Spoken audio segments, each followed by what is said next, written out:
Today's reading is taken from another anthology book that I have. It's called The John Coltrane Companion, Five Decades of Commentary, and the book is by Woideck. And the particular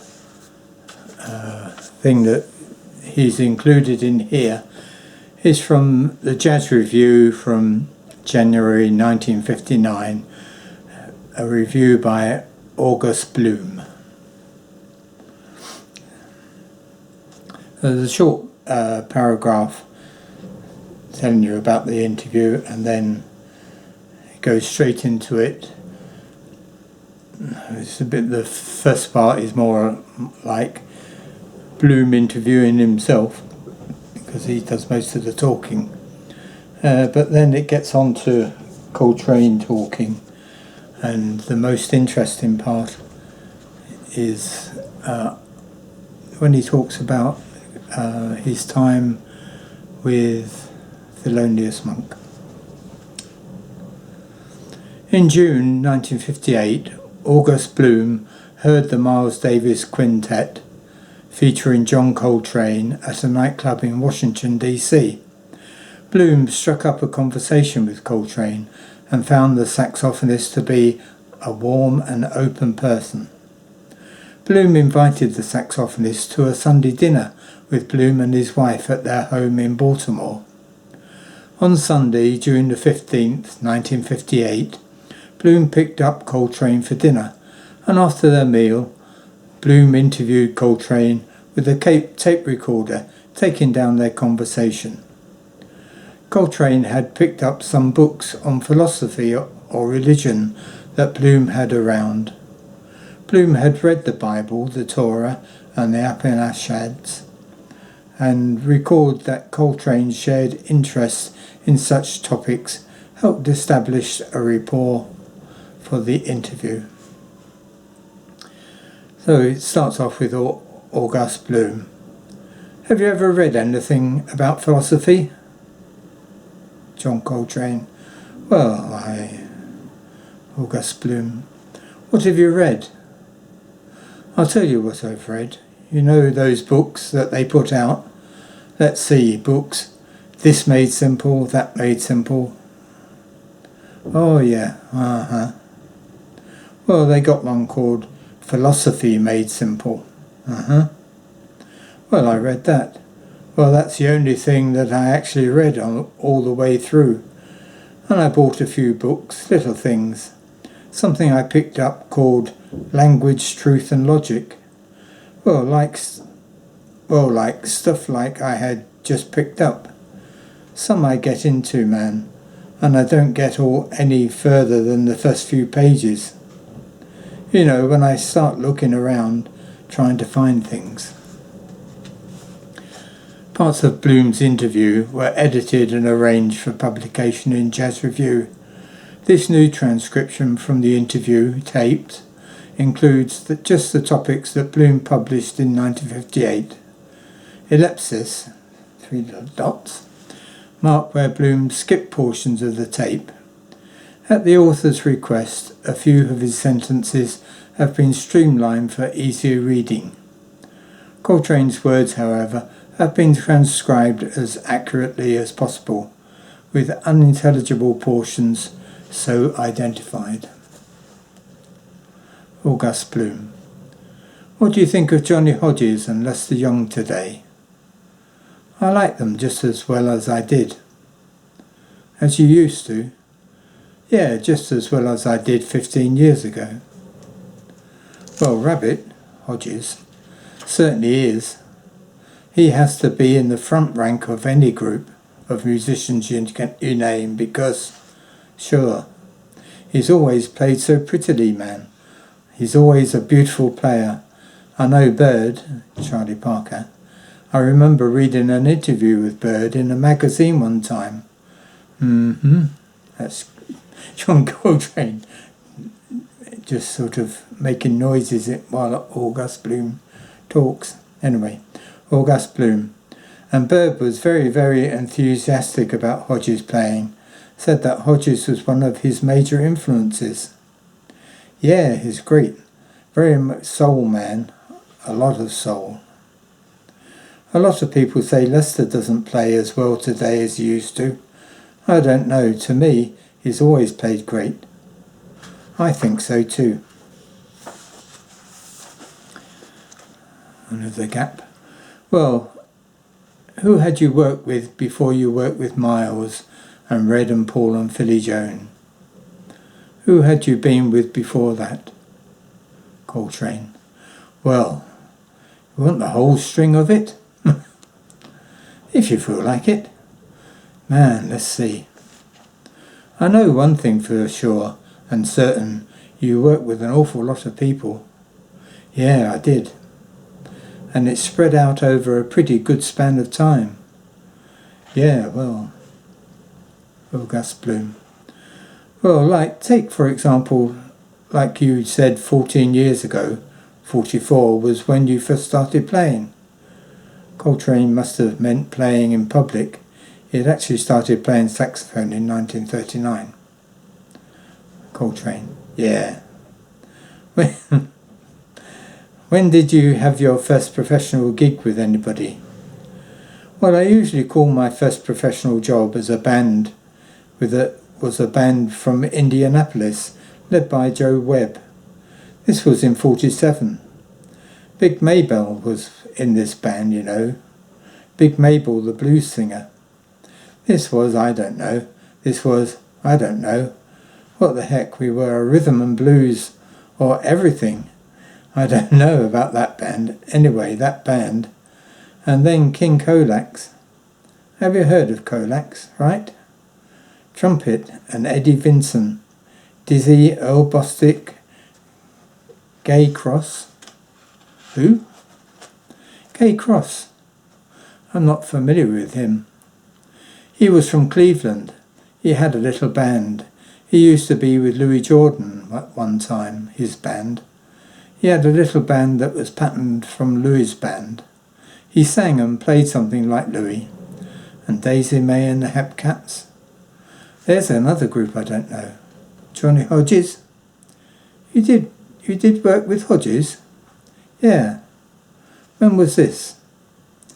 In 1953. Coltrane's tenure with Hodges' band extended well into 1954. August Blume. For how long? 7 months, I think. Who else was in the band? There was Richard Powell on piano, and Lawrence Brown, Emmett Berry, and a guy named Jimmy Johnson on drums, and a bass player. I've forgotten his name. That surprises me. I had no idea you'd worked with Hodges. Sure, man. I bet there was a real gas for you, wasn't it? I enjoyed it, yeah. Yeah, there had to be some music. Yeah, there had some true music. Man, Lawrence Brown, I liked him immensely, man. A great trombonist. Yeah, Emmett Berry, he impressed me too. And Johnny Hodges, I still like him. And old Bostic is kind of tremendous too. I don't appreciate guys, men like Earl, after I heard Charlie Parker, because Charlie, he swayed me so much. But after I'd come out from under it a little bit, after I'd been under it a little bit, under his spell, then I actually tried to listen to other people too. When I played with these men, I learned a lot from them. The main thing was trying to just see how things were. See how well a guy who also plays altogether different. You say, well, that's so-and-so. I know him anywhere. Then you hear something and you say, well, that's so-and-so. Yeah, I'd know him anywhere. Then you sit down and maybe you can see just to see where they both came from. And you find maybe they came out of the same tree somewhere along the line. So I might start looking at jazz like that too. At it collectively, looking at the whole thing. And then after Johnny Hodges there was Miles. That was the next one. I worked with Jimmy Smith for a couple of weeks before I went with Miles, the organist. Yeah.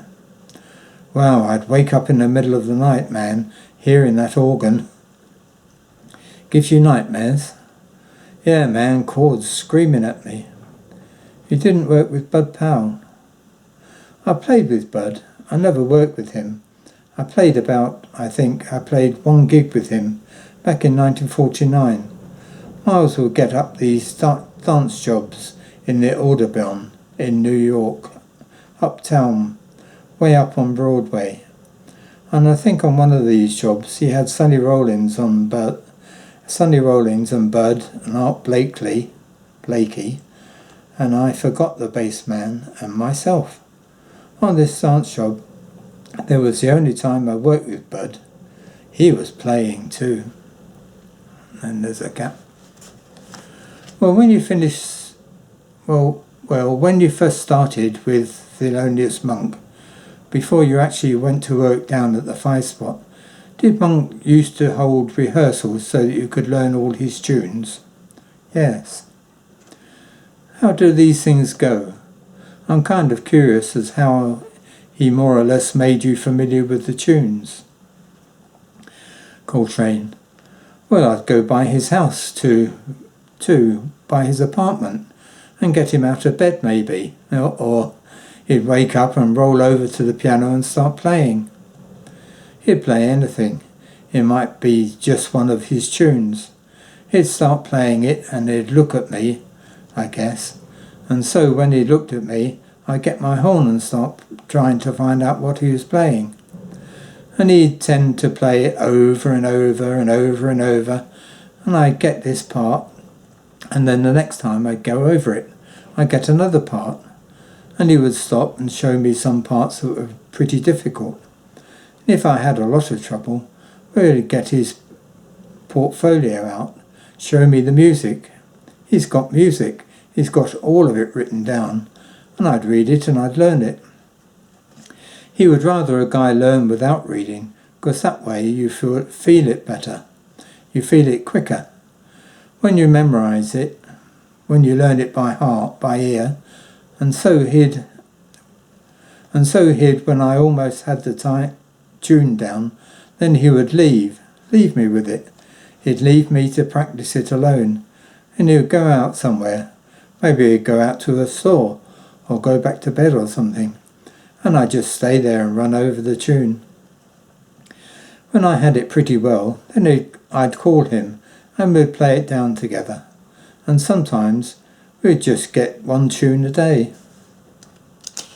How long did it take before you actually thought you were ready to go down to the Five Spot and actually work as a regular unit? Well, as soon as we got the job at the Five Spot, we went right in, because this going over things had started earlier. I met him, and I just started hanging around with him.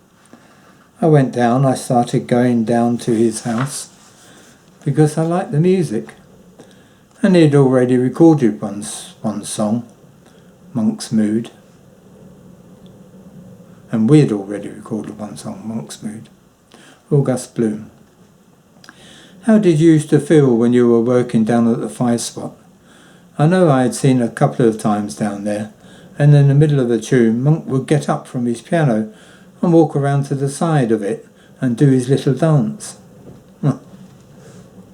August Blume. And leave you holding the bag. John Coltrane. I feel kind of lonesome. Yeah, I felt a little lonesome up there. Well, when you'd start up there playing like that, how did you hear the chord changes? Do you think the changes do you think of the changes as you're going along, or does the bass player suggest them to you with what he's playing? Yeah, the bass player. I count on him. What does he actually do? When Wilbur would be playing bass, would he play like the dominant note in each chord, or I don't know how you'd phrase this, but at times. But a bass player like Wilbur Ware, he's so inventive, man. Like he doesn't always play the dominant note. But whatever he plays is a suggestive note that gives you the idea of what the changes are going. Yeah, it may be, or it may not be. Because Wilbur, he plays the other way sometimes. He plays things that are they're foreign. Well, if you didn't know the song, you wouldn't be able to find it, because he's superimposed things. He's playing around and under and over or something, building tension, so that when he comes back to it, you feel everything sucks in. But usually I know the tune, so it was all right. I knew the changes anyway, so we managed to come out to end together anyway. August Blume, which always helps. Yeah, we managed to finish on time. A lot of fun playing that way though. I can imagine that. A lot of fun. But sometimes he would be playing altered changes, and I would be playing altered changes, and he would be playing some other kind of altered changes from the type I was playing, and neither one of us playing the changes of the tune until we reached a certain spot, and then if we were together, we're lucky. Then Monk comes back in to save everybody, and nobody knows where he is. That's what, in fact, a lot of people, they say, man, how do you guys remember all that stuff? We weren't really remembering much, just the basic changes, and then everybody else just tried anything they wanted to try, that's all. And Monk is always doing something back there that sounds so mysterious, and it's not mysterious at all when you know what he's doing. Just like those little things, just like simple truths. Like he might take a chord, a major chord, a minor chord, and leave the third out. Well, he says, this is a minor chord, man. I'd say, you don't have the minor third in there, so you don't know what it is. He'd say, how do you know it's a minor chord? Well, that's what it is, a minor chord with the third out. And when he plays that thing, man, it will be just in the right place and voiced in the right way to have the minor feel.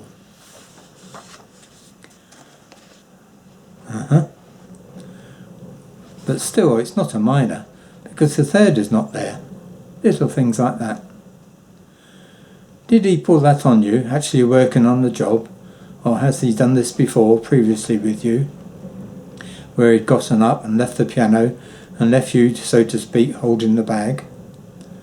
Well, he just started that on the job. How did you feel when he first did that? Well, I started looking around for him the first time he did it, but after that I got used to it, and I just tried to hold up till he got back. Why do you think he did that? I don't know. He said he wanted to hear us.